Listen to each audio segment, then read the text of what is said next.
Hello and welcome. Today we'll be going over Kirchhoff's voltage law. It states that the algebraic sum of the potential rises and drops around a closed loop or path is zero. So what does this mean? Well, say we have a source producing this potential difference of E carried by this current of I. That means that as soon as it leaves the source, it's going to have this voltage E as it travels around the circuit. And obviously, we know that we need 0 volts to go back into the source. Otherwise, if it's greater than 0, it can be harmful to the actual source itself. So what is happening between 0 volts and E volts? How does it go up to E? Well, it's experiencing this potential rise. It's rising or increasing by E volts. So simply, 0 increases or pluses in simple terms E to give E volts, okay?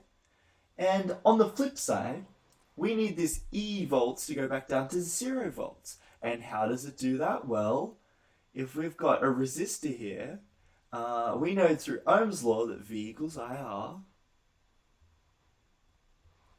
And therefore this resistor is producing this voltage.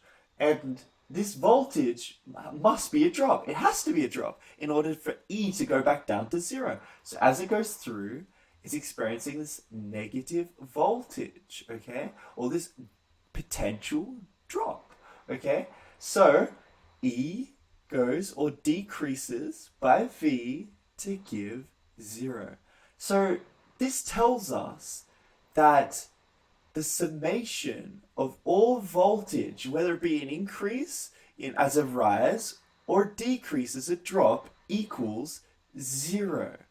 Let's further this idea and reiterate everything that we've learnt so far, okay?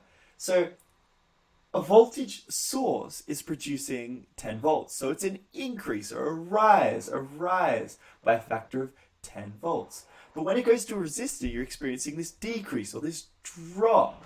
So it's becoming minus 5 volts, okay? Obviously, it's the same for V2, which is 2 volts, and obviously it's the same for V3, but we don't know what V3 is. And Kirchhoff's voltage law is the summation of everything equals 0. So we're going to be able to find V3. Using some simple algebra, we know that V3 equals 3 volts. So what's happening as the current goes around this loop? You're experiencing this increase at the beginning through the source, then you're experiencing this decrease in all of the different voltages of the resistors. That is Kirchhoff's voltage law.